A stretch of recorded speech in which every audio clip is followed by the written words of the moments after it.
How do the Titans divvy up their targets between Corey Davis and Adam Humphries? What can Jared Cook do for you now that he's paired with Drew Brees?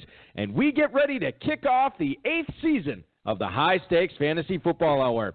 Plus, Tim Gilbertson, an FFPC player who brought home 2 High Stakes Dynasty championships in 2018, talks about what he gave up for Alvin Kamara, the rookies that have him raising an eyebrow this season, and more. We've got a great show for you. Dave Gerzak is here. I'm Eric Balkman. Stick around. Your High Stakes Fantasy Football Hour starts now. Yes, everybody, if you got what it takes, cause I'm KRS and I'm on the mic. And for me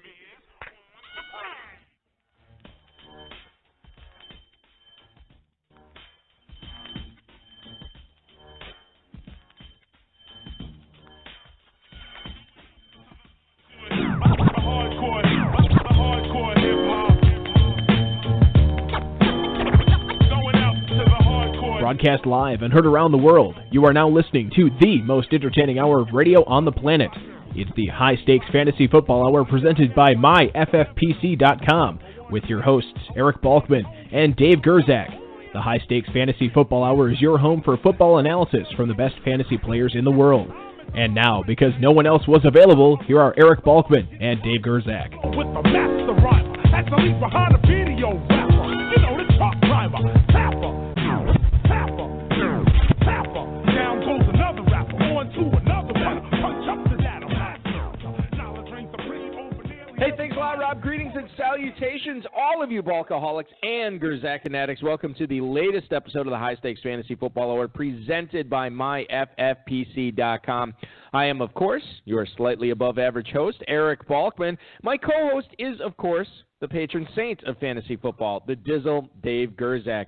Coming up on tonight's show, hey, where should you select players that have been moving around in free agency this season? We're going to get into some Dynasty trade value as well, including an interview with Tim Gilbertson. Talks about his 2 FFPC Dynasty titles, why he parted with David Johnson in one of those leagues, and much more. I'm not going to bore you with the social stuff at HSFF or at Eric Balkman, at David Gerzak. You know where to find us on Facebook. If you want to give us a call and talk with us tonight, it's 347-426-3682. That's 347-GAME-OVER. Tim, Dave, and myself will all be happy to take any questions you might have, be they redraft, dynasty, or anything regarding fantasy football. Our producer and mutual friend Rob and our audio engineer Bryce will help get those questions to us coming up in the fantasy feedback segment later on in the show. Dave Gerzak, ladies and gentlemen, is in the studio tonight as we kick off Season 8. Dave, when we started this show, whatever it was, 7+ years ago, did you ever think we would get to Season 8? And by the way, approaching, I believe June 21st will be our 400th episode of this podcast. That's pretty nuts, Balky. It's been pretty great. I really enjoyed it. It's made me a better fantasy player. How many again? If June 21st is tentatively scheduled as our 400th episode. We're in the 380s right now. I've been here for about half of those. I said, no, I didn't even have – you made the joke this time. I didn't even have to make the joke. No, probably about 80 – whatever. A lot. Yeah, I would say 190, 195, right around there. So good for you, man. You only vacation so much. If my stupid kids weren't in school, I would never be on the show. I was going to ask you about that vacation coming up. I don't know if you know this offhand, but April coming up, it would be April 12th. Do you know if you're going to be gone then? Yeah, I'm gone. That's what I thought. I just wanted to make sure. I just needed to know if we needed to schedule somebody for that one. I'll be in Marco Island. Yeah, congratulations. Collecting shells and probably infections and so on. Oh, well, whatever. Listen.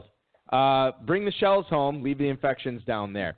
Let's get into what I wanted to bring up with before the top of the show tonight. Nothing new here, although I will say there's more than a few Dynasty startups available at myffpc.com. Dave, correct me if I'm wrong. I believe it's at the 250, the 500, and the 750 levels right now. And 77. And 77s. Don't forget those dime store leagues, Balky. I would never call them dime store. I call them, people have feelings too. They're 77 store leagues, Dave, and we have some kicking off tomorrow. Still some openings in those Dynasty startups that are going.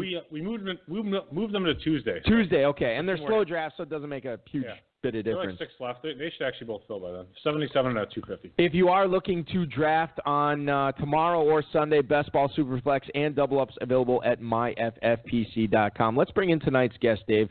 We'll start the show a minute earlier than we normally do. He started playing fantasy football at the Dynasty level in 2014. He's the owner of the Gilby's All-Stars FFPC Dynasty franchises. Currently owns 5 FFPC Dino teams: 500 number 3, 518, 519, 750 10, and 750 number 31. He's looking for more this season, and especially no one cares about the numbers when he's coming off titles in the 750 number 10 and the 500 number 3 leagues. Coming straight out of Superior, Wisconsin, it's Tim Gilbertson. Tim, good evening to you, and congrats on those Dynasty titles last year, man. Hey, thanks a lot, gentlemen. Good evening as well. Happy to be here, and I appreciate the opportunity. Well, we're thrilled to have you. I don't know if you follow the college basketball at all with the March Madness going on, but certainly with all eyes on Wisconsin this weekend, Tim, you have a very low bar to jump over after Marquette and Wisconsin got housed over the last 48 hours. So we're looking forward to – They both lost? Oh, they got crushed. And Tim will be crushing it tonight, but in a good way. Oh, I didn't even know. Tim, did you follow those games at all, or are you all about Dynasty at this point of the year? No, I am definitely all about March Madness right now. I actually just got back from a base evaluation for the Sun, so I missed the Wisconsin game. But, I'm a born and raised Minnesota guy, so my goal was the W yesterday. So I'm surviving still. So we'll see how tomorrow goes with a tough Michigan State game coming up for us. Yeah, that Jordan Murphy, man, he is good for the Gophers. I love him. He's a ball player. Well, I'm just telling you, I'll tell you what, Jordan Murphy could play football right now, Dave. He could play a little ball. He definitely could. Yeah, he's a hoss. He's an absolute hoss. Tim, let's get into Dave is threatening physical violence here, which you can't see, so I got to move this to the fantasy football portion of the show. Where we ask you what you do for a living and not about football. Okay, we'll get into football, but tell us what you do for a living up in Superior, Wisconsin, when you're not crushing FFPC Dynasty leagues. Yeah, definitely. I dabble around a little real estate investing, try to buy up some rental homes, that type of stuff. So love working with my hands, fixing houses. So that's what keeps me busy in the day. And, wife and 3 kids at night. My second job is pretty much unpaid Uber driving, getting everybody to practice, dance class, all that fun stuff. So kind of typical American dream stuff. I think one of my fantasy football teams this fall, Dave, will be called Unpaid Uber Driver. I really like that. That's a good team. Tim should rename his teams the Passive Investor, actually. He's getting all his passive income all the time. Yeah, no, totally. He's got the landlord going on. That's good stuff, though, isn't it? It's nice owning real estate and just, slowly paying it off with all of your renters' payments to you, right? Hey, that's right. It gives me a little more time in the Dynasty world, a little much time to think sometimes. Exactly. That's fantastic. So anyway, let's actually talk fantasy. So you won the 750 number 10 title last year.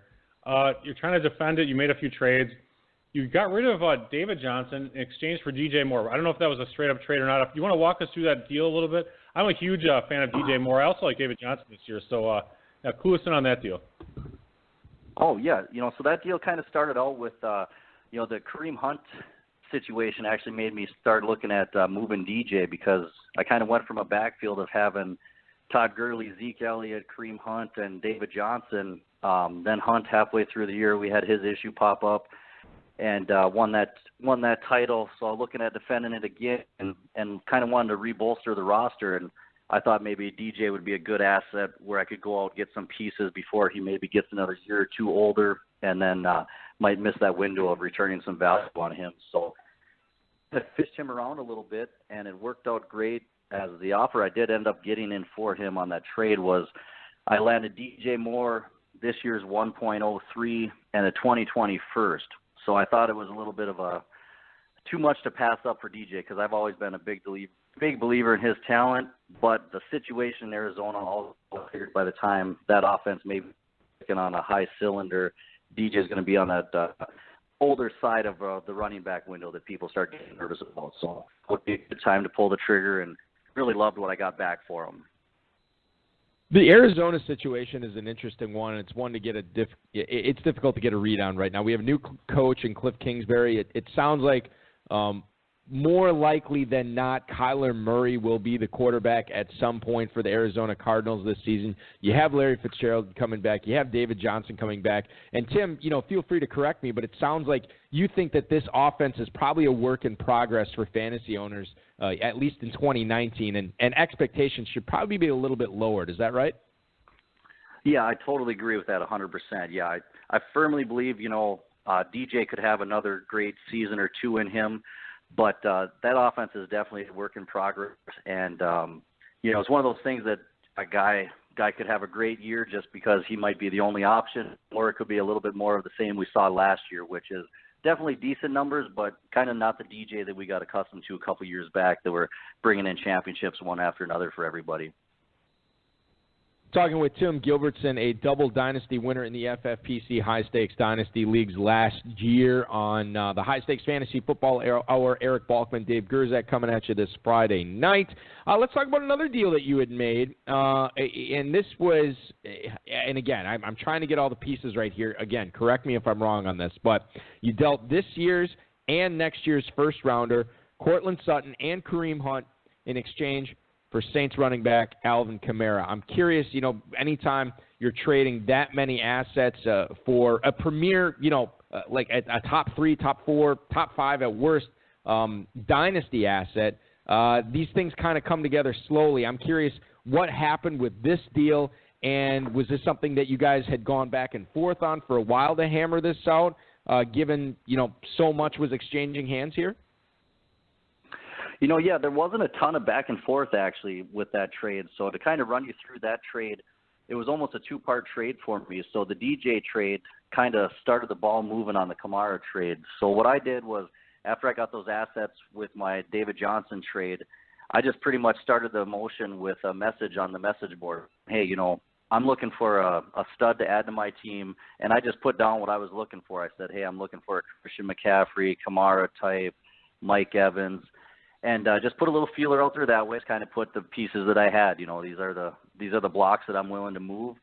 And so we started going back and forth. I had a guy come back to me, and it went really smooth to where he shot me a couple options, and we kind of worked through those options. Ended up making a deal. But with that trade, I was looking at it as a part trade. I had my 1.03, and I had my 2020 from the DJ deal that I just got. And I put those out there. So it looks like that you overpaid a little bit for Kamara, possibly if Kareem Hunt comes back now that we only know he has an 8-game suspension. At that time, Kareem Hunt was up in the air, big question mark. So I was looking to get anything I could for good value with him. So the way I saw that trade coming together for me at the end was, I gave Cortland Sutton and David Johnson and Kareem Hunt for Alvin Kamara and DJ Moore, because I kind of moved my 2 first-round picks that I got. I just moved them on to the next trade. So when I kind of put those 2 trades together, it ended up coming to be a really nice positive thing for my dynasty team in the future. Now I'm sitting there with, Zeke, Todd Gurley, heading up in the backfield with DJ Moore and Tyler Hill. Looking at Dave, adding those blue chips to my roster. I don't really view this, Dave, as overpaying for Alvin Kamara. I think that's, in order to get a premier piece like that, you have to give up something. And you gave up, in my opinion, some possible future assets that could be really good, but there's some question marks there as well. You're talking about unknowns with draft picks. Kareem Hunt's behind Nick Chubb. You have Cortland Sutton, who, exhibited hands reminiscent of 2017 Eric Ebron last year. I think there's a lot of question marks there. So getting Kamara there, Dave, I think that makes a lot of sense. I'd rather have the Kamara end of that deal. Yeah, me too. I mean, especially given your team construction, like you said, you're going for blue chip stud prospects, and not prospects, just blue chip studs, and getting rid of prospects in exchange for that. Actually, before I ask you the next question, let me ask you this: Do you use various trade calculators, or do you use ranking sites, or do you kind of go more by feel as far as when you're evaluating a trade and whether you think it's fair or in your favor? Yeah, when I first started Dynasty, I was a lot bigger on the trade calculator, and now getting, whether it's experience or just a little more confidence in your roster makeup and what you're looking for, I go a little bit more by dynasty rankings and then my own personal feel with whether it be watching games or just kind of stat tracking, if you will. And I don't really, like with these trades, I actually didn't even reference trade calculator at all because, the trade calculators can sometimes get me overthinking, because maybe you put all those draft picks in and you put those unknowns out there, and then that trade calculator kind of gets you backtracking like, oh, maybe I'm giving a little too much here. So I go a little bit more off a feel right now, and then I'll touch into those dynasty rankings a little bit too. Yeah, that makes a lot of sense, actually. That's really interesting. So anyway, my real other question, but I think that's really insightful, is you still own Todd Gurley. You still own Tyreek Hill. Todd Gurley is he's got arthritis. Arthritic? Geriatric. He's a golden guy. Tyreek Hill is going to be going to jail soon. So what's going on with those two guys? Oh, my goodness. I'm just kidding. I'm kidding around. All right, okay. From the pessimistic viewpoint, that's one look at it. Otherwise, Gurley just went to Europe, and he actually is the only, it's the only place that can give you proper stem cell treatments, or the Caymans, by the way, Bulky. Right, thank you. And Tyreek's totally innocent and wasn't accused in the second thing. So you have a huge variation in value and in possibilities for these two players. Have you been shopping them, or people inquiring about them? Well, what's going on? What do you think? Yeah, I have not actually been shopping them too much just based on the early inquiries that came in.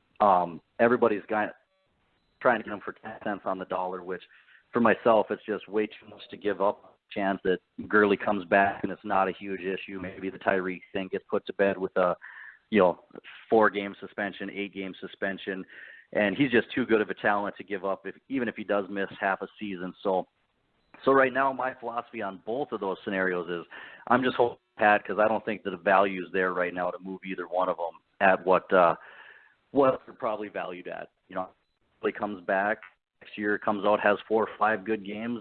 Now at that point, that would be my ideal window to maybe shop up. If you did have a good concern and you wanted to move them, I want to get him back on that field and put that whole C.J. Anderson playoff run thing to bed with him. And then I think the value is going to be a lot higher at that point to try to package up something to move him.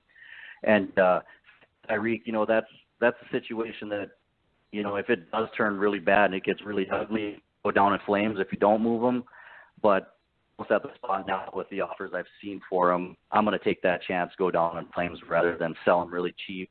And the thing goes away for a 4-game suspension. He comes back and dominates because he's got an average quarterback over there with an average offense in KC. So I really can't see myself moving Tyreek for anything other than close to solid right now. Maybe being a little stubborn on that, but that's kind of my take with Tyreek and Gurley.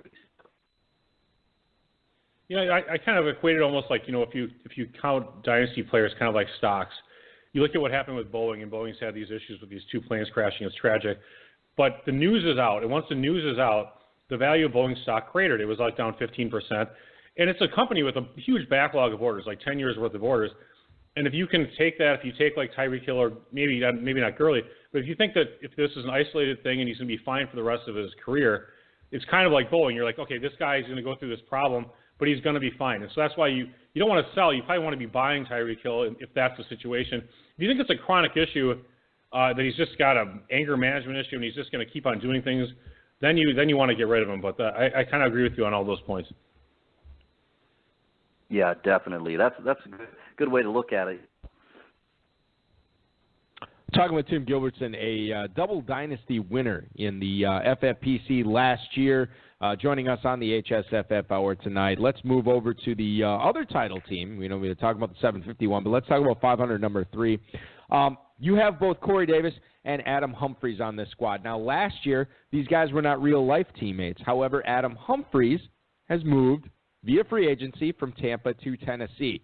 What do you expect from these guys this season, as they will now be competing for targets under Marcus Mariota / Ryan Tannehill in 2019?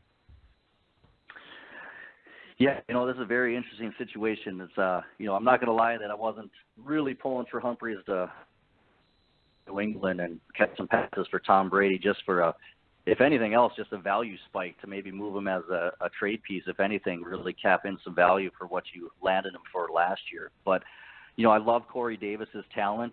I still don't love his quarterback situation.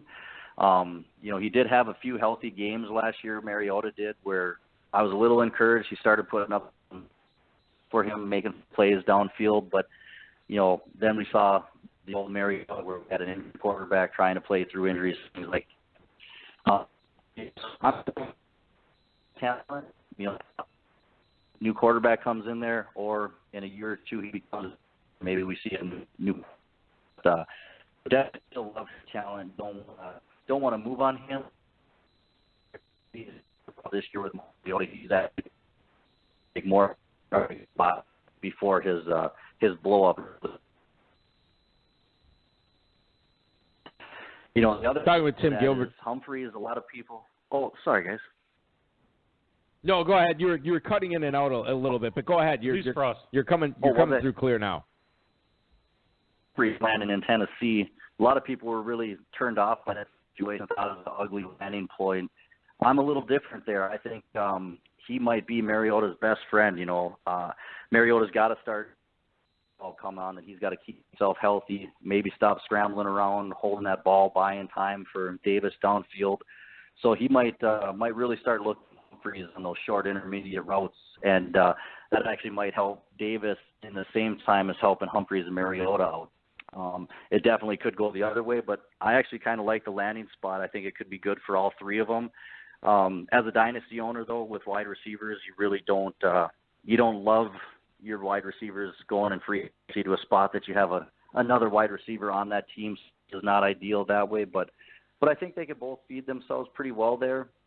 And I think I'm going to kind of just maybe stand pat on Humphreys because I think I'm in the minority. I don't think a lot of people are loving that landing spot, so I don't think I'm going to flip him for a great profit. So we'll just ride it out, see what he does over there with Davis and Mariota. I just looked up an article about Humphreys, and this is kind of an aside, and I'll try not to get too political, bulky, but hey, here we go. What the hell? I don't give a crap. Yeah, but I do. Humphreys listed factors like the coaching staff, the opportunity, the lack of state taxes in Tennessee, and the appeal of the city of Nashville as factors that contributed to his decision to sign with the Titans. No state taxes in Tennessee. Yeah. He actually, usually players don't actually say that, but that's pretty impressive. Nashville is no taxes over there. No according to what I've heard, Nashville is like Vegas East. Oh, it's growing like crazy. Yeah. When we were there for one of the FSTA trade shows, Nerdville Central #1. Right. There was tons of cranes all over the place building various things. Yeah. And they called their hockey team the Preds, which is really annoying. The cab driver. Short for the Predators. Yeah. Oh, the Preds are this, the Preds are that. It's like, just say the name. No, I get it. That's fine. Your thoughts on the Corey Davis, Adam Humphreys thing? Because you and I haven't talked about it. You know my proclivity for Corey Davis. And you know my hatred for. Well, I don't hate him actually as a person. I'm sure he's a fine fellow, but I don't. But as far as a fantasy value, you don't like it. Yeah, I like Humphreys actually. That's a nice pickup for them. Okay, fair enough. I was just kind of curious about that. Let's stay. I was going to say stay in the same conference but different position. Yeah, we'll move on to another team in the South that kind of sucks, the Jaguars. How about Leonard Fournette? Do you think there's a good chance he has a comeback season, bounce back season in 2019? Nick Foles is the quarterback. No more Bortles. What do you think, Tim? This is one where, not to tip my hand, but I actually don't own any shares on Fournette. I've never been wasn't fortunate enough to get him early in a rookie draft, and I've never been a big enough fan to go out and overpay for him. But I do think that if he's going to have a bounce-back year, I think it's going to be this year to tell us a lot. You have Nick Foles coming in to stabilize that offense. They kind of took his guaranteed money away, so if he's really motivated, he's got that sitting there in front of him, so we'll see how he comes in this offseason. That's a nice dose of reality that he kind of got slapped with, so he needs to come in great shape, so he can kind of get past all those nagging injuries, see if he can stay healthy. I'm going to be one of those guys that I'm not going to hold up hope for a lot different, though. I would say this. If you want to throw a nice dart where a guy could be a blue chipper for you, it's a great buy low if some people are frustrated or nervous about him. But the couple buy low situations I've gone out trying to search for him, people are still kind of looking for Gurley type value of last year for the Fournette thing. So he has not been a guy that I can get on the cheap, and he's definitely a guy that I'm not going to overpay for. But I do like Foles coming down to maybe stabilize that with the defense and get into that ground and pound. And if he can stay healthy, I think he'll put some good numbers up, just the philosophy they have down there. 308 is where Leonard Fournette is going in redraft this year in FFPC leagues, according to FantasyMojo.com, after free agency has opened. So certainly if you are looking for some sort of Todd Gurley 2018 season, you're not getting him from the value that has been around the FFPC for Fournette lately. Dave, in one of the Dynasty leagues you and I are in, I've been going back and forth with one of the owners in that league, and we've been trying to craft some deals around Leonard Fournette. Well, my Leonard Fournette, my Tyler Boyd, my Travis Kelce, my draft picks in exchange for his Michael Thomas, in exchange for his, I don't think Sony Michel was part of it, somebody else, and then his 105. And we haven't been able to come down at it. And I think Balky, what? Making trades with you is like, listen, trying to, the Virgin on prom night thing. Come on. You're not consummating anything. Here's the problem. Every time, you're tough to deal with. I would say 70%. This guy never makes trades. Now, Tim, here's the thing. I would say, and Dave won't disagree with me on this because he knows it's probably true. I would say about 70% of the time when Dave and I do hammer out a deal, he not only gets the better end of it, it's been usually by a mile. Which no, look, that's totally true. Yes, I know. And so that's why I'm a little reticent to make trades with Dave. Now, I will. I'm not involved here. No, but I feel every time I look at it, I'm trying to look at it from a clean slate, and I'm like, I like my end of the deal better. Now, maybe that's the endowment effect. I don't know. Maybe it's your end, what you would be giving up. What I'd be giving up, I like that better. And I think that my whole thing is I just wrote him back today on a trade, and I said, Tim, we'll proceed with your interview shortly. I said, hey, I think no worries, guys. Betting on I think I'm betting on a Fournette bounce back season, and then I was like, more accurately, I'm hoping for a Fournette bounce back season. I said last year I was just waiting for Fournette to have a couple of good games so I could move him, and that never happened. And he averaged 3.3 yards a carry last year. Well, and then he had a couple of good games, but then he get hurt right away. Right. And so now I just think that with that off season, of healing, hopefully that ankle gets a little bit better. He's got a new quarterback there now in Nick Foles. I think a more capable guy than Blake Bortles, and I'm just hoping for that. So at this point, I'm going down with the ship with Fournette. It's just funny because you always say. And I don't agree with this. You say you don't like drafting rookies because you so-called suck at it, but I don't think you do. I do. And then Ronald Jones would agree with me. Well, you know what? I drafted Jones. Johnny Manziel would agree with me. Yeah. I'm guilty as well. I'm Jones trained. No. Yeah, exactly. Yeah, okay, so I'm not alone. We all made some bad picks. Yeah. Bulky, I think we need more of a psychologist pep talk here is what we need. But I think you're very good. No, well, but listen, I appreciate that. Thank you so much. But remember, the only reason, another one of my dynasty teams, I have Mike Evans as one of the foundation pieces on this team. And the only reason I have him was because the dude at 102 took Bishop Sankey. I was all ready to take Bishop Sankey. He took Sankey. I get Mike Evans there. Nice. So don't say I'm like some sort of genius. Sometimes we're just blessed. Yeah, well, I was blessed there. Talking with Tim Gilbertson tonight, ladies and gentlemen, on the High Stakes Fantasy Football Hour, a winner of 2 FFPC High Stakes Dynasty Leagues in 2018. We've been talking trades here, Tim, and I'm just curious, do you find yourself making a lot of trades during the fantasy season, during the NFL season, or do you think the majority of your swaps historically have come in the off season in your dynasty leagues? Yeah, I'm looking at trades all the time. Right now is a big hotbed for trades because you do have NFL free agency and you do have some orphans that are getting purchased and some dynasty startups getting rolling. So you got guys that are kind of getting the itch. They're putting a lot of offers out, whether it's a new owner taking over a orphan. So that kind of the wheels churning. And then I'm always looking at them in the season and in the off season, but I look at trades in a different point of view depending on what time of the season we're sitting. I'm looking for guys that may get you equity if they move in free agency before some of the owners are even thinking about free agency. Looking for breakout guys this season, kind of when they're in that quiet window deeper in the depth chart. Maybe the owner losing a little patience and might need a roster spot. You can go get somebody on the cheap. Then you got your cut down trades. You have a roster of say 16, and you got 22 players. I'm trying to put those feelers out there to get some draft back rather than just cutting those guys. And to be honest with you, knowing your roster and being ready to move on a guy if he splashes during the season, the timing is so key with getting value for your guys. So paying attention to that. Another thing I look at, huge point for me is, and people sometimes are good at this, people sometimes are not good at this, but you got to think about the other owner's roster when you're throwing out your trades and trying to put together your trades. Otherwise, you're just spinning your wheels. And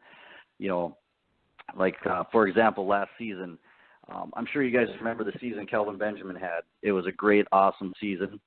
Wasn't good at all. And you probably wouldn't believe me if I told you that I grabbed a first-round pick for him last year. But nice. But I was able to do that. It turned out being the 1.3 after everything was settled. And what I did is he had. This is why we have orphans, Tim. Thanks a lot, Tim. You're calling all these orphan teams. You keep doing what you do, Tim. That type of thing. What the hell is going on here, Tim? Yeah. It's one of those deals where he had that great preseason game on balls. He's I just said, hey, look for some wide receivers.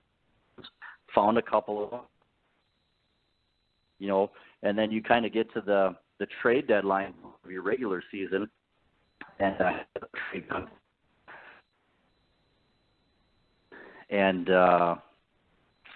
he gave me back the 1.5 and the 2.1. He was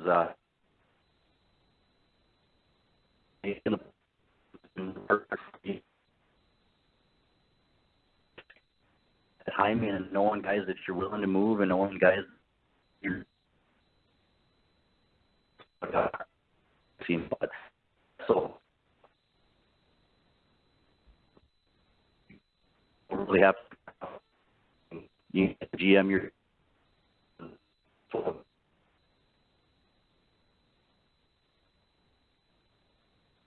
Tim Gilbertson, double Dynasty winner in the FFPC last year with the High Stakes Fantasy Football Hour hosts Eric Balkman and Dave Gerzak. We haven't really, it's a weird type of season, Dave, because this is March 22nd here. We got the draft coming up in basically a month, and we have a very talented Dynasty player. We haven't talked about any rookies yet tonight.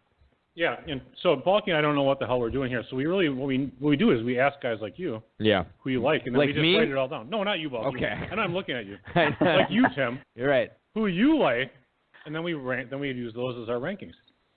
So that way we avoid you guys players use like that Christian as your tools a little bit, Pacers. huh? Exactly. So we're stealing That's your. why we're so talented at thoughts. Dynasty. And then beating up on all these local fools. Right. Yeah.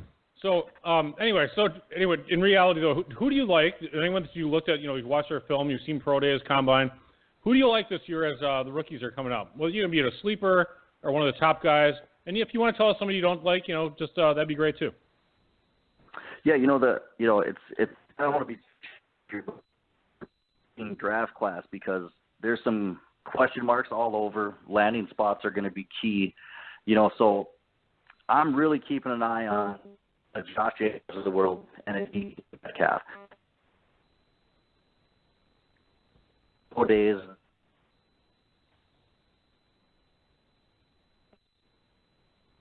And then.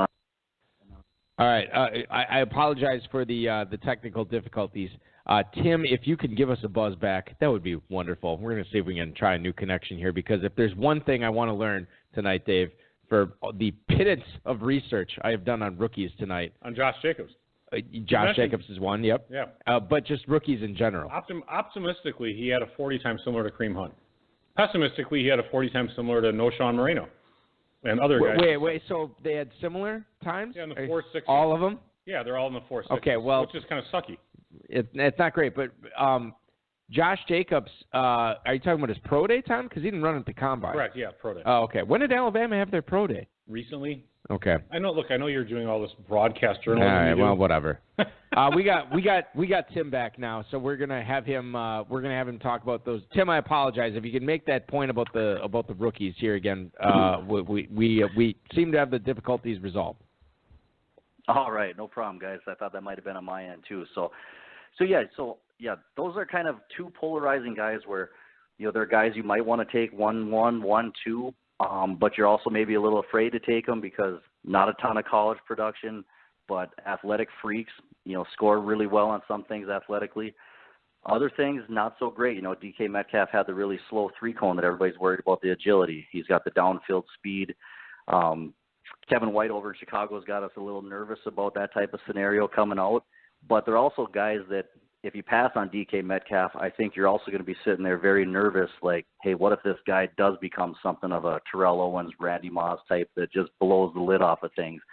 And then I passed on him. So So I'm kind of really watching those two with their landing spots and their draft capital, just to kind of get to see where NFL GMs are looking at them. And then that's going to help me base my final decision on those two. So very intrigued on those two. And then to be honest with you, the rest of this draft, there's so many question marks for me. My next three guys I'm really looking at big in this draft are going to be the three tight ends, the Noah Fant, the TJ Hawkinson, the Irv Smith. And there's also some very big situations that they could go to. Is New England going to draft a new tight end to replace Gronk?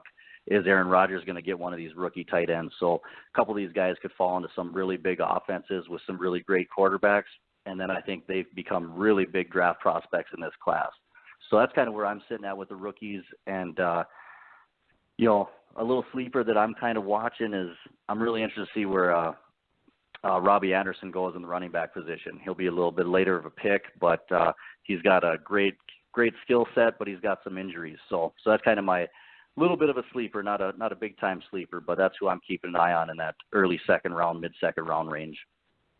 Yeah, that was a guy I was excited about at the start of the 2018 college football season, and then obviously with the injuries, it kind of set him back, so we'll see what happens there, but definitely an intriguing guy. Let's get to a couple of emails here for you, Tim. First one is from Don in Portland, Pennsylvania. He writes, "Hey, Tim, assuming Green Bay does not add a top receiver in the draft this year, who do you expect to be the Robin to Davante Adams' Batman, and is he someone we should be targeting in drafts?" Thank you, Don in Portland, PA. This is more of a redraft question than Dynasty, but as you look at those Packers receivers, they drafted the three rookies last year in Jamon Moore, Marquez Valdes-Scantling, and Equanimeous St. Brown. You obviously have Geronimo Allison coming back into the fold as well, but no Randall Cobb. So how do you look at the target share for those Packers receivers I just mentioned? Is there somebody that stands out, or are they all avoids for you?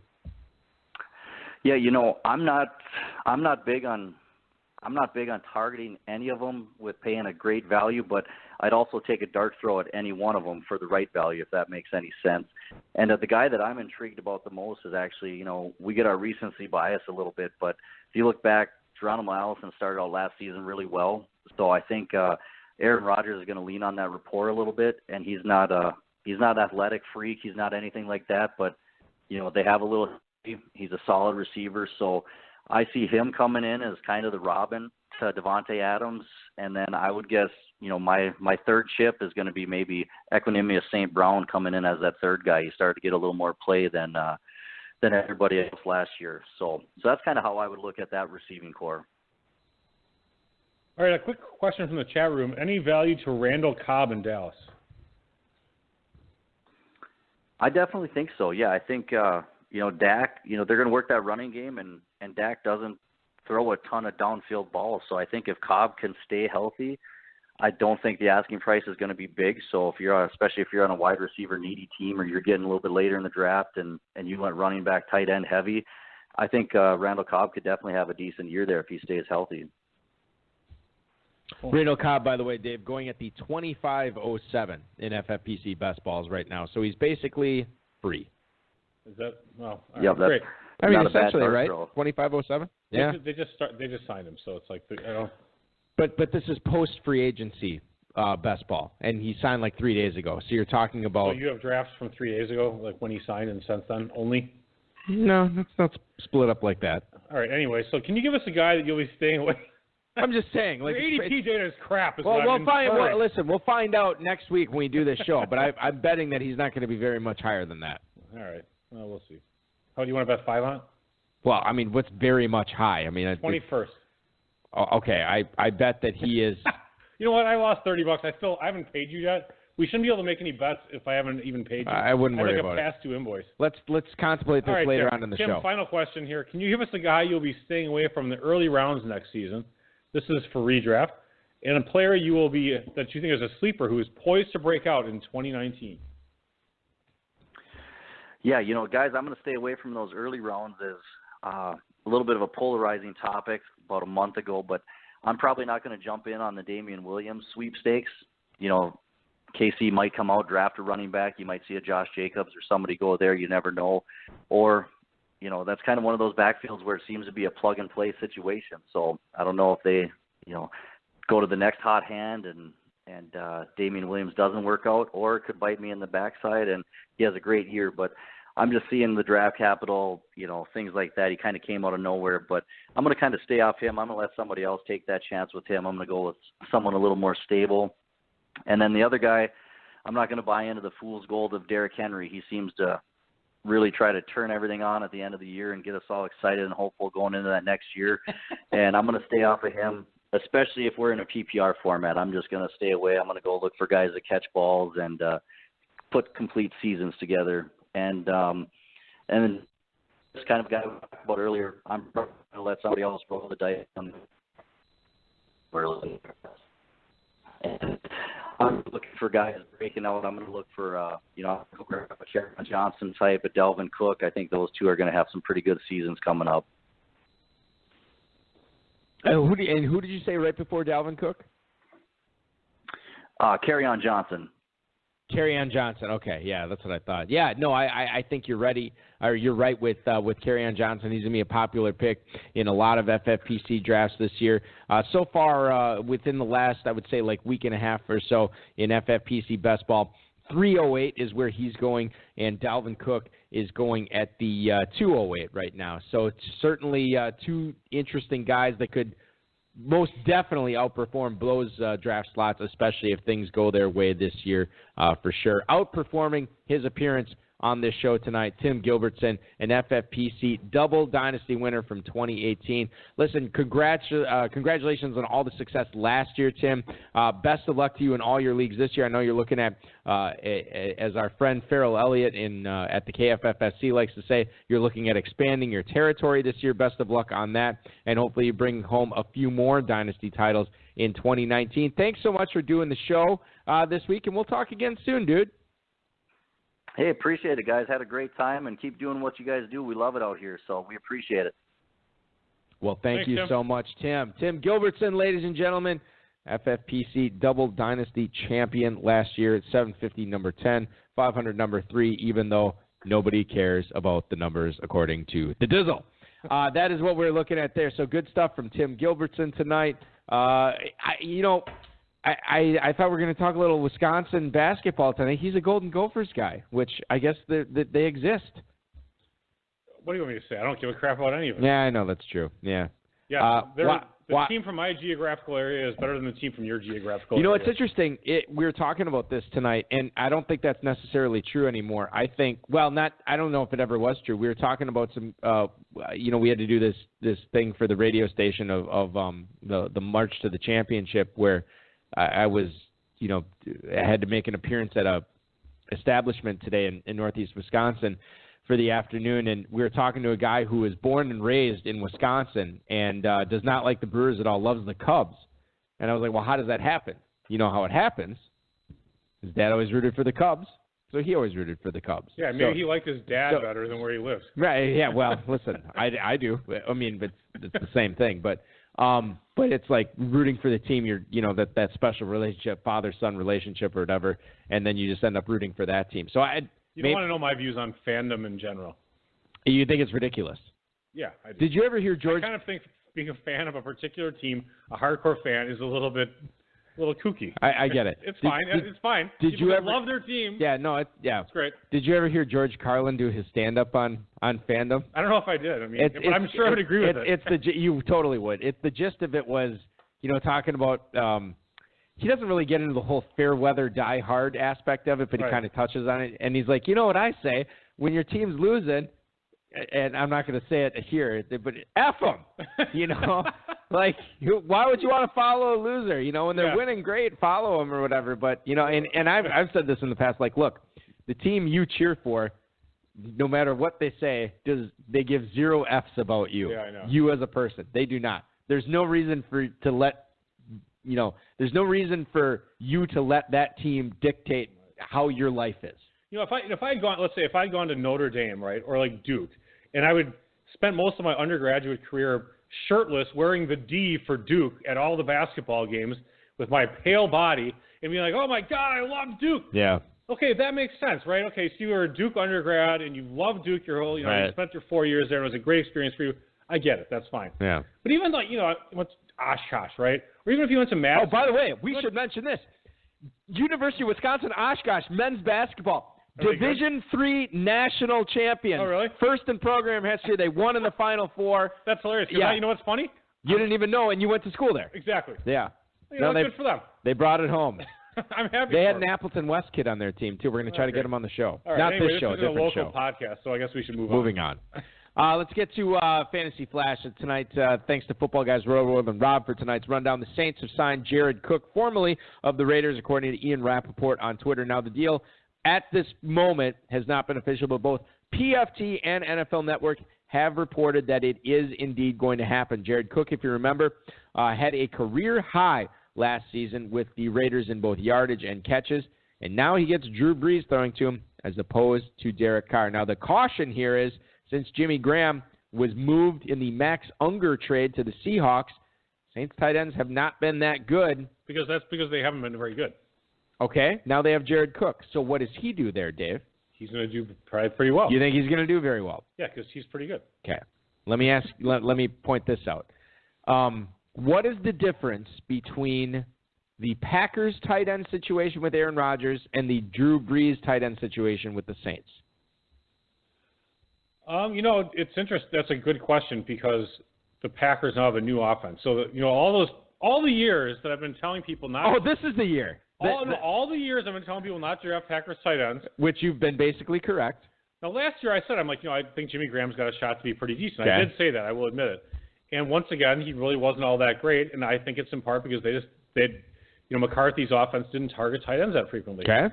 This could be different because it's a whole new offensive system and everything's changed. Well, maybe not everything, but so I don't know. I mean, I think Jimmy Graham is actually kind of a little bit of a sleeper. I like Jared Cook too. All right, let me ask you. When you have a great quarterback, there's opportunity for targets in Green Bay. That's for sure. Yeah, and we kind of touched on that with Tim talking about how there's no Randall Cobb. You have Jimmy Graham, you have Devontae Adams, and you got a bunch of unknowns after that. Who'd you rather have this year, Jimmy Graham or Jared Cook? Right this second, I would say Cook because you have Brees who has had a proclivity for throwing to tight ends. I don't think Rodgers really has. But, I mean, again, that goes back to things. I guess he's never shown it yet with Rodgers. So I guess I'd probably go back to Cook here. And Cook was actually pretty good last year, and Graham was not. FFPC owners would agree with you. Jared Cook, 608 right now in drafts. Jimmy Graham, 1108. And probably moving up for maybe a little bit for Cook. But, yeah, I would think he's moving up. Yeah. I mean, what do they have in New Orleans, dude? You got Kamara, you have Michael Thomas, and then what? Tre'Quan Smith? Ted Ginn Jr. Yeah. Dan Arnold. Hey, by the way, what do you think about this trio of tight ends for FFPC best ball? I'm probably going to like it, given the way you're framing this. Gronk. Yeah. Jimmy Graham. Yeah. And former announcer Jason Witten. Oh, boom! All the old turds. Yeah. All the old turds on one team. What do you think? I can get down with that. Gronk, Witten, Graham. Now, here's the great thing about that for best ball purposes. So we already said that Jimmy Graham is going at the 1108.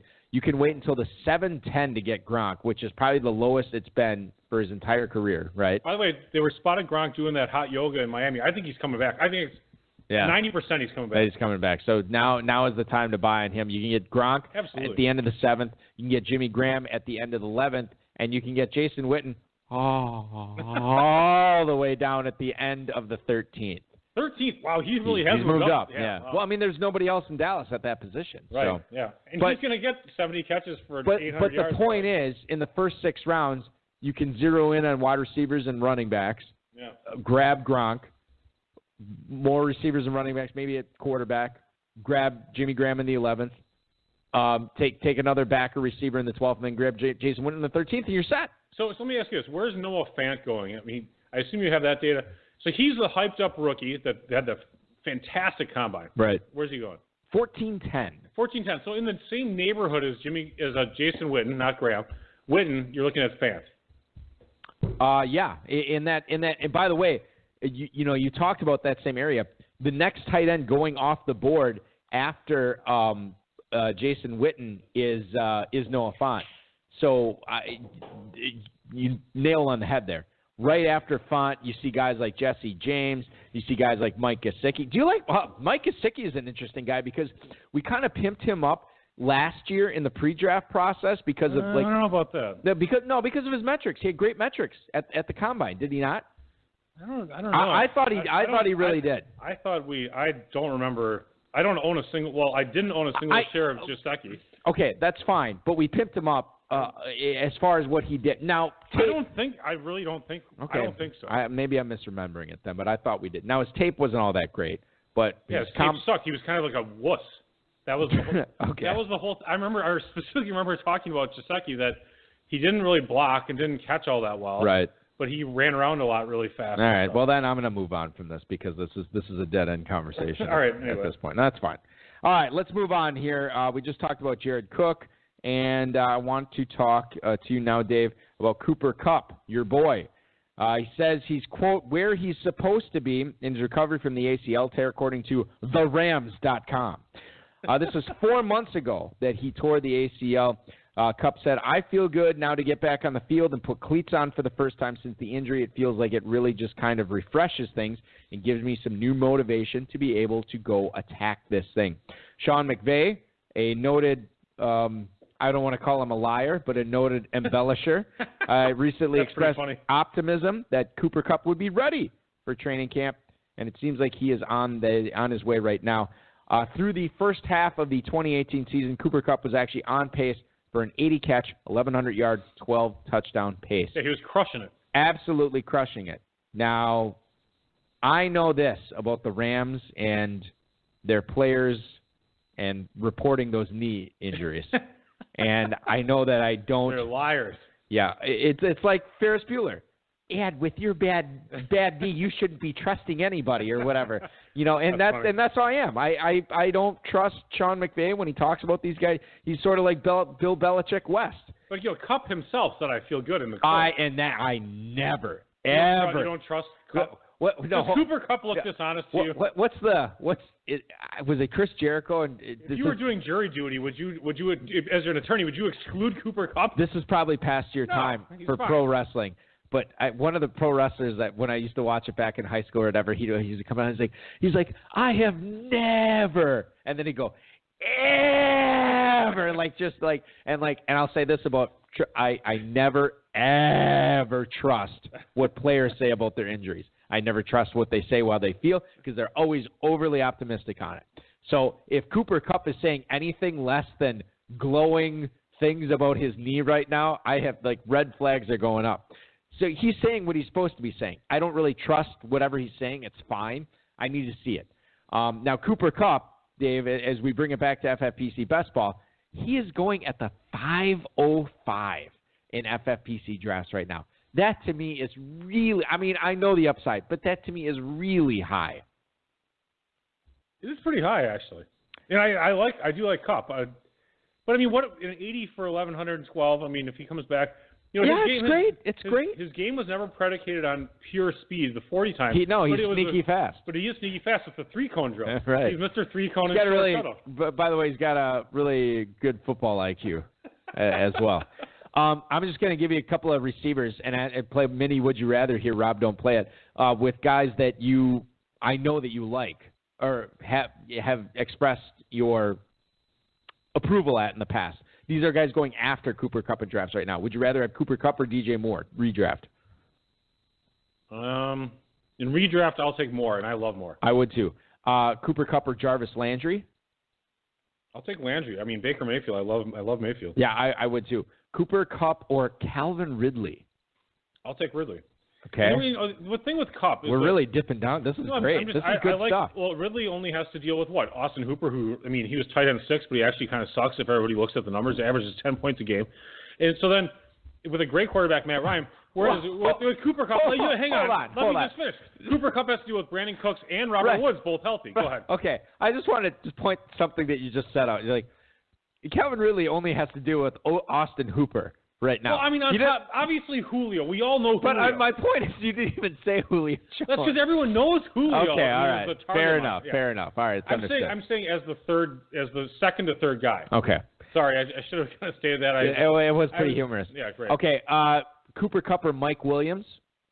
I'll take Kupp. I would too. Cooper Kupp. Okay, now let's get to 3 interesting ones here, and we'll call it. Cooper Kupp or Tyler Boyd? Oh, man, that's a little bit tough, actually. Yeah. I'll take Boyd. I would, too. He's going a full round after Cooper Kupp. Here's one, Cooper Kupp or Allen Robinson? God, that's tough, too. Robinson is not shown. I'll take Allen Robinson. I would actually take Cooper Kupp there, and I can't believe I'm saying that, but I would take Kupp over Robinson. Last one, Cooper Kupp or Alshon Jeffrey? Kupp. I hate Jeffrey. Oh, you hate Jeffrey? Yeah, he sucks. He's okay, terrible. All right. Don't you own him in the Dynasty League? No, I think he you got moved shipped him? off a couple seasons ago. Yeah. He Okay. got put to pasture. Yeah, hilarious. Wasp guy in the chat wants to know he'd love to hear our thoughts on Dante Pettis, and the reason I think this is an important player to talk about right now, Dave, is if you go on fantasy Twitter or draft Twitter or whatever the hell they're calling it nowadays, Dante Pettis is a really polarizing type player coming into this season. There's a lot of people that are pro Dante Pettis 2019 breakout. There's a lot of people that are like, look, we saw what this guy is and it's not much. Do you fall more on the side of, hey, with Jimmy Garoppolo, this guy could really take a massive step forward and he represents a good value in best ball leagues right now? Or are you of the opinion like, look, I'm going to find somebody else that's going to do more than him. He's overhyped. He is not that good. Where do you stand on Dante Pettis as far as 2019 goes? And by the way, Dave, before you answer that, I'm going to preface this by saying that in FFPC best ball drafts, he is currently going at the 806, ahead of guys like Will Fuller, Robbie Anderson, Cortland Sutton, Marvin Jones, and Golden Tate. How do you think Dante Pettis is as far as I mean, I guess you could answer this in a dynasty frame if you wanted to, but as far as best ball goes or just Dante Pettis in general, how do you view him as far as his fantasy output goes? You know, Pettis is kind of interesting. You know, he averaged 17 yards a catch last year. He played 12 games, started 7. He was only targeted 45 times. So, I mean, he was pretty productive. He had 5 touchdowns, actually, in just that short period, so that's pretty good. Having said that, he's 6 foot, 186. He's an undersized, underweight wide receiver. He's a gazelle. I think, granted, and he didn't in the combine. He didn't run I don't think he ran the 40 time. I know he didn't run the 3 cone. I thought he had an ankle or foot issue. Yeah, something going on. Yeah. And so, I mean, there's a little bit of data missing for me to make a case that I really like him a lot, because receivers that are over 208 pounds really generally will do better than these skinny guys. Yeah. So I don't know. I guess there's not enough things pointing to Dante. He didn't have a great rookie season. He's not a big guy. I don't know what his metrics are. So it's hard for me to say, I really like Dante Pettis, because I can't really say why I would like him. Right. Other than he did all right in limited time, and he's got Garoppolo. I mean, is that really a good case to make? I don't think so. A couple of things to point out here from my perspective, just looking at the roster for the Niners. Now, they have Garoppolo. George Kittle had one of the best seasons of any tight end last year. They already had Jerick McKinnon. They already had Matt Breida. What did they do? What was their big splash on offense for free agency? Tevin Coleman. So now you have 3 guys in this backfield. By the way, arguably 4. Who's the 4th guy? I don't know. Who'd you name? Coleman, Breida, and McKinnon. Rostert? Oh, Raheem Mostert, yeah. Mostert, yeah. whatever the hell his name Mostert's is. another guy, yeah. They signed him to it. There was like $1 million. I saw a blurb on Roto-World. They could have all 4 of those guys active on game day. Don't they have Juszczyk too? Kyle Juszczyk? Well, he's actually the good player. Oh, for God's sake! So all those, there's a lot working against Dante Pettis here. He might break out, Dave. He probably will not be on the majority of my teams this coming season. Lance Zierlein, Dave, from NFL Media. Kicker? No. He projects the Giants to take DK Metcalf with the 6th overall pick in his latest NFL mock draft on NFL.com. This is very interesting because Odell Beckham is now in Cleveland. I still can't believe I'm saying that. DK Metcalf could be his replacement. And Lance Zierlein, interestingly enough, has Drew Lock, the Missouri quarterback, going to the Giants with the 17th overall pick. DK Metcalf, 6th overall. As far as Dynasty goes, again, I'm not a big DK Metcalf guy. I'm going to have to reevaluate some certain things if he goes 6th overall, Dave. And we heard Tim Gilbertson talk about him here. He could be that next true unicorn wide receiver, but unicorns only come on so often. I'm still on the side of I don't think he's as special as a lot of people are making him out to be. Yeah, if he goes 6th overall, that is it's super early. And generally receivers are successful when they go that early. in spite of his just ask Corey Davis and Mike Williams. Yeah, I mean they're not always. That's I know. We have fun. So I don't know. I mean those the 3-cone, the short shuttle are terrible. That's just really not his game. Yeah. But if you're a player that all you do is just go run bombs, you're not going to be a productive fantasy player. So even if they took him 6th overall and he's running mostly bombs or post patterns or something where he doesn't have to run like a square in, or even a button hook, you have to actually turn around and stuff. It's not. I don't know how productive he's going to be necessarily. He's definitely not going to be like ODB. I think there's a lot of risk there taking him at 1, 2, or 3 in your dynasty rookie drafts. I'd be more apt to trade him actually, or to trade that pick for somebody who's super high on him and get them to overpay on the morning of your draft. Don't do it now. Oh yeah. I always trade my early picks too early. I got to trade them on the morning of the draft or whatever. Dave, here's the thing. The issue with DK Metcalf is, we talk about these go routes and these 9 routes that he constantly runs because he doesn't run the full route tree because he can't slow his body down. He needs to get rid of some of that muscle in exchange for fat, because we all know fat slows down faster than muscle. So if he would get his body fat percentage to like 1.95, maybe 2.0, I think he'd run the route tree a little bit better. That's where like C.J. Anderson is right now, in like the 2% range, I think. He has 2% muscle, I think. Is that right? Yeah, 2% body muscle is what C.J. Anderson. It seems to be working for him, so, whatever. That's fine. He needs to get better at outslowing them, as they say. Yeah, exactly.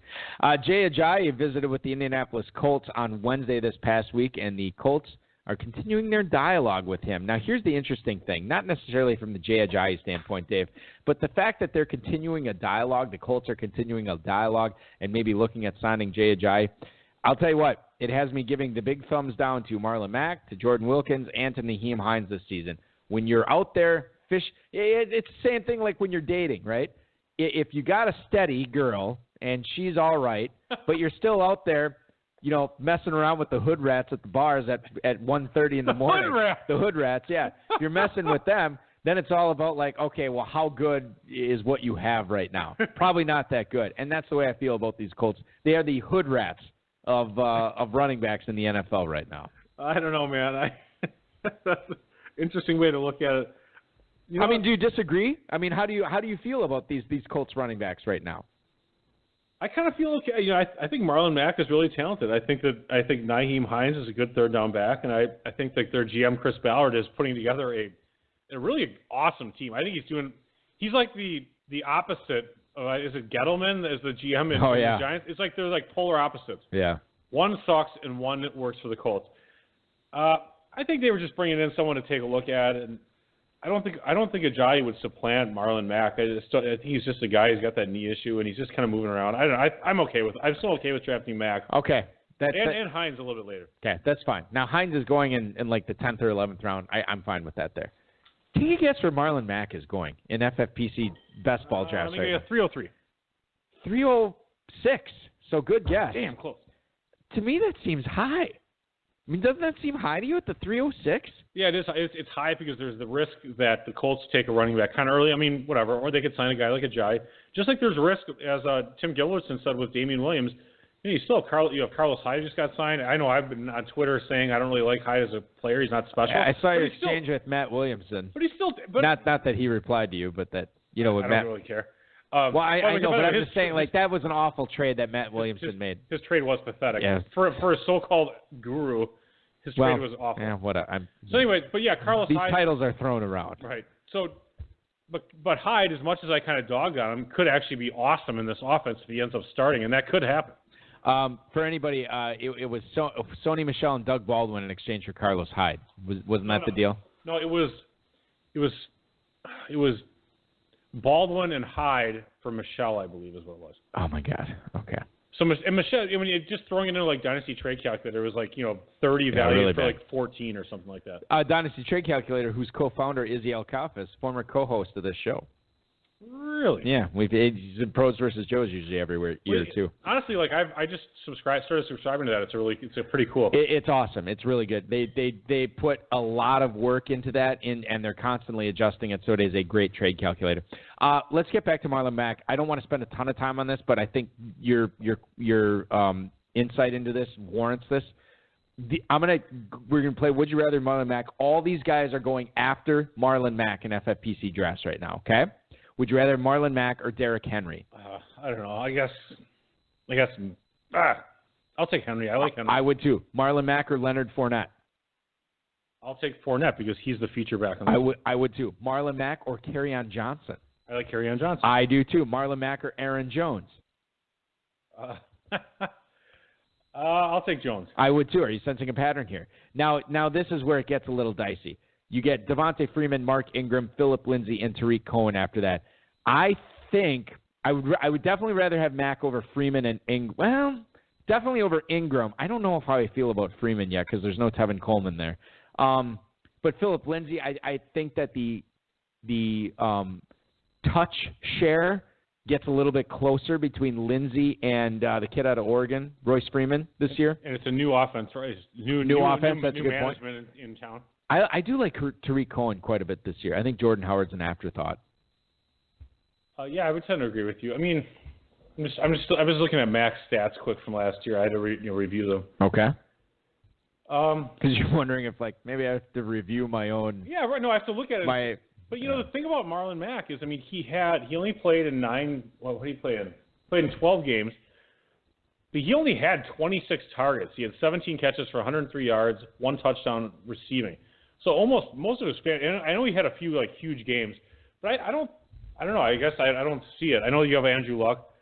But I can see being a little bit down on Mack because you still have the other uncertainty of bringing someone in. I know that I think the Colts are going to start Marlon Mack, and it's going to be a tandem with Mack and Hines. Things to consider. Jim Irsay. You don't know what he's going to be, in Chris Ballard's ear. No matter how many mixers we have tonight, yeah, Irsay's had more. And not to mention the which is not many, by the way. Not to mention the pharmaceuticals. Oh yeah. Too. Right. I mean, we haven't talked about that. Yards per carry, do you have for Marlon Mack? I know you just looked up his stats. Wash guy wants to know. 4.66 last year. All right. He had just 195 rushes for 908 yards, 9 touchdowns, 17 catches for 103 and 1 touchdown. Yeah. But he had a fine year. But Hines is going to get his share. I don't think Jordan Wilkins is anything. I think if they draft a running back, they're talking about replacing Wilkins. Is probably he's a jag. Yeah. Not a jag, it's just a guy. Kaz11, actually, I'm sorry I've been ignoring your question in the chat room. He wants to know Jay Ajayi or TJ Yeldon, Dave. Who would you rather have? I guess Ajayi. I'm not a big. I would too. And just from this standpoint, the unknown upside right now. Kind of know what Yeldon is, But if Ajayi lands in a spot where it's like, oh my God, he's going to be the feature guy, then all of a sudden I like him quite a bit better. Yeldon catches passes though. I don't know. I mean, that's tough. I mean, if you project out, let's just do the optimist case for Mack. He's playing a full season with Andrew Luck, right? And if he averages 4.66 yards per carry, he's definitely getting the short yardage work. And he gets some of he actually can catch some passes.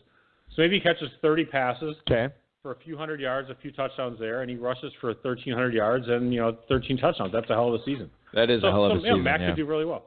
By the way, Yeldon going 2 rounds ahead of Jay Ajayi right now, end of the 14th as compared to middle of the 16th for Jay Ajayi. All right, let's get to some emails. Rob, don't play it. We're up against it. I'm only going to get to a few tonight. One, I always love these Who Am I's, Dave. Always love them. And I think the reason I love them is because I get to quiz you on them. This one comes from Joe in Dallas. Great. Who am I? Last year are you going to write this down? I might. Okay. Who am I? Last year, I totaled a half dozen touchdowns and caught 20 balls as a running back. Okay, Dave? He's a running back.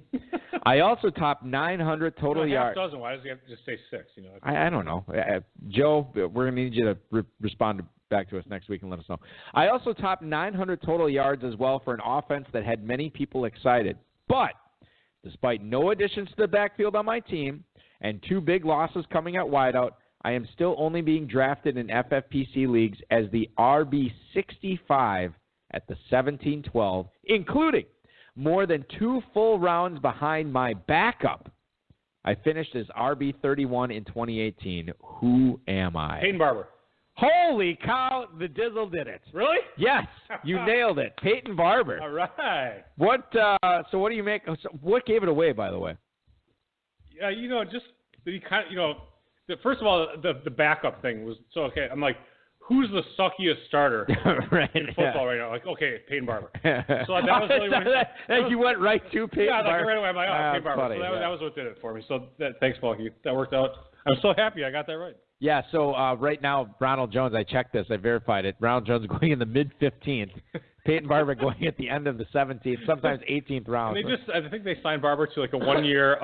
They just re-signed him. Yeah, approve it deal. No Adam Humphries there. Yeah. Deshaun Jackson has been jettisoned to Philadelphia. Yeah. To me, this is a great value. It kind of is. In the 17th round? In a running back class, it looks like absolute garbage.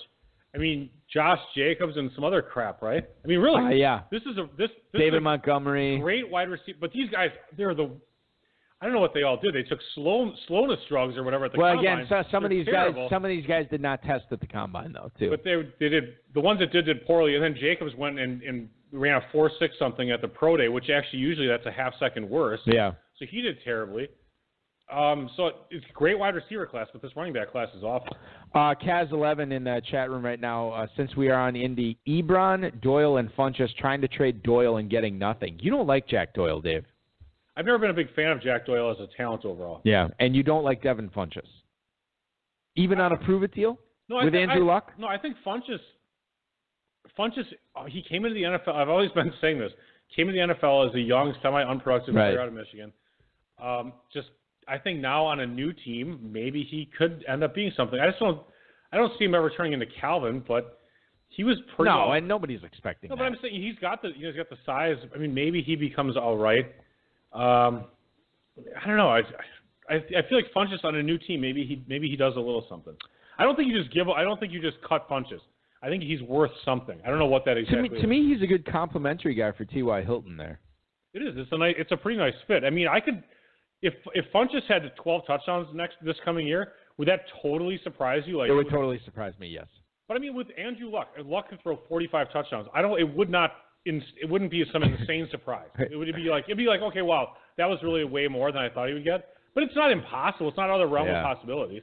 Yeah, well, it would still be an insane surprise to me. I will say that. Like how much somebody tells me, like, yeah, Devin Funchess. All right, how about this? How about 9 touchdowns? Because it seems a lot. Oh, okay, that would not be an insane surprise to me. You get like 55 for 850 and 9 touchdowns. That's we like, oh, whatever. I'll tell you that would actually probably a WR2, a low end WR2.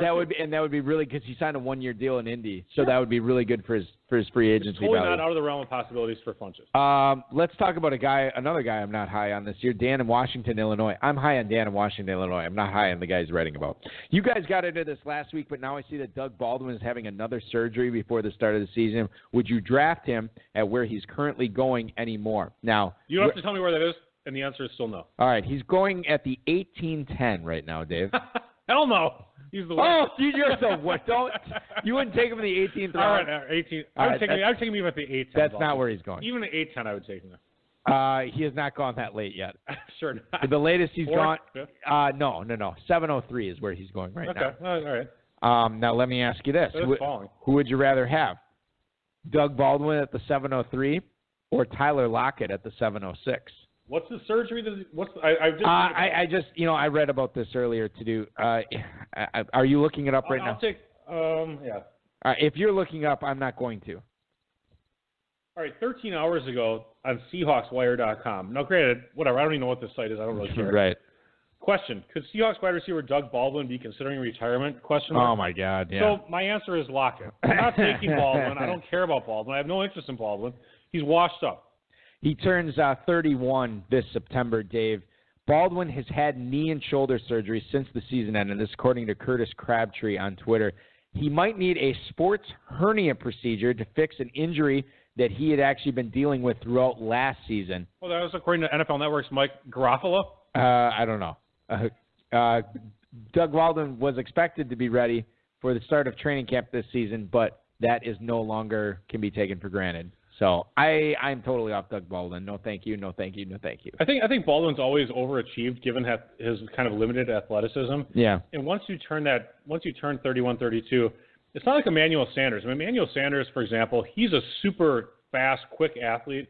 So if he loses a little bit, he's still going to be all right. Baldwin was not that type of player. He's a smart, cagey player. He knows how to run good routes, but that just can't get you there if you lose some of your athleticism. Sammy Watkins, Corey Davis, Tyler Lockett, all going right behind Doug Baldwin in drafts. I'd rather have all three of those guys than Doug Baldwin right now. And me saying I'd rather have Sammy Watkins than anyone is saying something indeed. Let's move on here, Dave. God, we are. I don't know how we take up this much time. Hi, Sterling and Antonio. I know you two haven't been the biggest Randall Cobb fans in the past, but has that changed now that he's in Dallas? Keep up the great work with the podcast and FFPC. That is Greg in Manhattan, New York. We kind of answered this already. I'm not. I know Tim Gilbertson came on, said, hey, there's some value here with Randall Cobb. Obviously free right now. I'm not excited about him at all. Yeah, I mean, there is a lot of opportunity in Dallas. I just don't like Randall Cobb in general. I'm sorry. What was the tweet I saw? Actually, I'm not sorry. I think it was Steve Rubricker, our lobbyist. For SBS FTA? For the SBF STA, he was and I'm not going to repeat it because there's some profanity in it. But God forbid. He retweeted somebody, and again, there was some profanity, but he said that Dak Prescott had the footwork of a vending machine. Which I thought that is awesome. That's pretty funny. That was hilarious. So, and Wasp Guy just pointed out that Dallas doesn't pass enough. They're a run-based offense. And that's the issue. That's why I probably won't have Amari Cooper on a lot of my teams. I might have Jason Witten just because nobody thinks anything of him. Well, but there's not. There actually are a lot of mouths to feed for not passing very often. I would love it. Listen, honest plea to my Dynasty owners right now. You got an early second-round pick. Michael Gallup's all yours if you want him. Yeah, you got Gallup. You have Witten. You have Prescott. Throwing to Randall Cobb, Cooper, and Elliott catches a ton of passes. Yeah, he caught like almost 80 last year, didn't he? Yeah, something like that. Their that. tight ends were still god awful. Yeah, no, that's true. All right, last email. Kurt in Newton, Mass. What's up, Dave and Balky? Is Amir Abdullah suddenly fantasy relevant again as a potential handcuff to Dalvin Cook in Minnesota? Dave, I don't know if you saw this, but Amir Abdullah actually re-signed. He was on the practice squad last year. He re-signed in Minnesota. And remember, they lost Latavius Murray to the Saints. Amir Abdullah is, in fact, the second in command for running backs in Minnesota right now. I think if you draft Dalvin Cook in the third round, Amir Abdullah, you don't have to take him 27? Yeah, 26? Super late. In fact, I don't even think he might be drafted. Nope. Oh, is he? He is not even on the latest ADP report. There you go. So, yeah, get him for sure. I think he's a must handcuff. And behind that Minnesota offensive line, I don't expect him to work miracles, but he is a great handcuff. One of the great things that you look for in a running back in the first couple rounds is like, okay, who's his handcuff if you believe in the handcuffs? And it's clear to me in Minnesota that he is the handcuff, and the fact that you have to pay little or nothing to get him, I love Amir Abdullah. Even if you don't have Dalvin Cook, he makes a lot of sense there. Yeah, I'm just looking at the contract that they signed him to. I mean, it's not like they locked him up for 6 years and $50 million or anything like that. But I mean, they did sign him. And by the way, this is pre-draft, so I guess there's always the possibility that hey, we're going to let you go because we got whoever, Rodney Anderson at the first pick of the fourth round, and now we're going to go with him as the backup. Yeah, Abdullah is so far off the radar that I think for the cost of almost nothing, I think it's worth a shot in the 28th round. I mean, absolutely. Yeah. Okay. He was a fairly pedigreed guy coming to the NFL, 3.8 yards per carry, which is only 0.1 worse than the now hyped up Carlos Hyde. Yeah. So it's not like he's done now hyped up. I mean, it's like he's not like he's been like total dog crap. I just felt like he got into the for whatever reason the Lions couldn't stand him, and I think he could actually end up being something. Yeah. No, we'll see if they draft anybody or not. Yeah, think about the draft capital that the Lions have given up over the years. Golden Tate. Well, I guess he wasn't. He was a free agent signing, but he's in New York. Amir Abdullah is gone. Eric Ebron is now in Indianapolis. I mean, there's been a lot of guys that have they're gone now. You know what I mean? Yeah, and Tate got that huge. I mean, what did Tate get? $22 million guaranteed? They showed him the money, Dave. Oh, that's right. They showed him the money. Wow. That is going to do it for our show, ladies and gentlemen, tonight. Our Season 8 premiere, I feel like it went off with aplomb and very awesome and entertaining and hopefully informative a little bit. And you know what? And tonight. and as usual with Blog Talk Radio, we had some audio problems. So this, nothing has changed. We're still the same show. 8 years later, yeah. We're still on Blog Talk, and shit's still going down. Yeah, and so this is our 8th season. Fast forward another 8 seasons. We have President Donald Trump Jr. running things. Ivanka will be running it. Ivanka, excuse me. The Patriots will be celebrating their 9th consecutive Super Bowl. Tom Brady will be repeating, not repeating, he'll be 5-peating World's Sexiest Man Alive. I'm trying to think what else will be going on in 8 years, Dave. These are all things that ring true to me. Well, it'll only be 4 years away from the planet coming to an end. Oh, right, yeah. To Alexandria Ocasio-Cortez. AKA Speaker of the House in 8 years. Yeah, by that, she'll be the Speaker of the House. Right, yeah. So I think that's probably accurate. The Green New Deal will be in effect, and the unemployment will be 12%. Right, and gasoline will be obsolete. That's right. So I think that's what we're looking at in 8 years. We'll all be driving electric cars. Wasp guy. 5 on it in the chat right now. And we will still be on Blog Talk. Yeah, and we'll still be on Blog Talk Radio suffering through audio issues. Thanks to Tim Gilbertson tonight, the FFPC Double Dynasty champion from 2018, joining us. Dave Gerzak, the FFPC, Rob Bryce, and, of course, you. Now, let's get to this right now. As far as I can tell, for the next 3 weeks after this show, you will not be on. You won't be on the 29th. Well, but you said I'm not going to be on next week. Right. The week after that, I'm around, but you're going somewhere, so we're doing it a day early. I will be. No. I will be gone the following week. That show will be pre-recorded. Okay. Without me on it. You will not be on it. It's going to be me and 2 surprise high-stakes Dynasty owners that have been on this show before. All right, whatever. So you don't have to worry about that. The following week, you will be gone. Right. Yeah. And the week after that, I think. Back. The April 19th you will be on. Yeah. So you will be back April 19th. All right, good. And we'll get a guest lined up. Are we doing a draft show the day before the draft? No. Well, yeah. I mean, we will be doing I think that is, I want to say that's the 24th. 24th, 25th. It's the Wednesday. Okay, yeah. Are you around for that or no? I'm around. Okay, so then you and I will do a draft show that night. I don't know if we'll have a guest. We'll find out because there'll be a lot to talk about on the eve of the draft. We should get the guy from Fantasy Football Metrics, R.C. Fisher. R.C. Fisher, maybe we'll reach out to him. He's always fun to have on. Yeah, if he's got the time. I don't know if he'll have the time because he's very busy that time of year.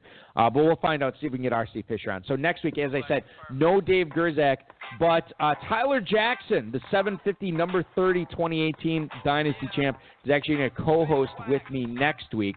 So it will be me and Tyler. A lot of great stuff there. We'll get into some Dynasty stuff, some NFL draft stuff, some rookie draft stuff as well. Check out the Maiden Dynasties and the 2019 FFPC Best Ball Leagues at myffpc.com, ladies and gentlemen. A lot of great super flexes out there as well, so don't miss out on that. And, of course, your weekend officially starts now. This has been another episode of the High Stakes Fantasy Football Hour presented by myffpc.com. That was broadcast live and heard around the world. Eric and Dave will be back next week with more analysis, interviews, and advice from a guest much smarter than they are. Thanks for listening, and we'll talk with you again next week. We're on a seamless floor, even more so if we on tour. Me and E explore the country, wondering about the evening before. Trying to explain where the time went, while other rappers find a studio to grind in.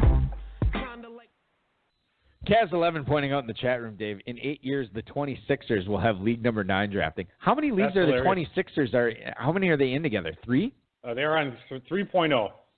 So, but, 26 version 3.0. That's fine, but they also basically run Genesis, do they not? I don't know exactly if they run Genesis or Revelation. I thought I'm not sure what they're running over. No, it's Genesis. Well, because Tupacker will say, like, Revelations is mine, you know. So, but Genesis, I think, is basically a 26ers redraft.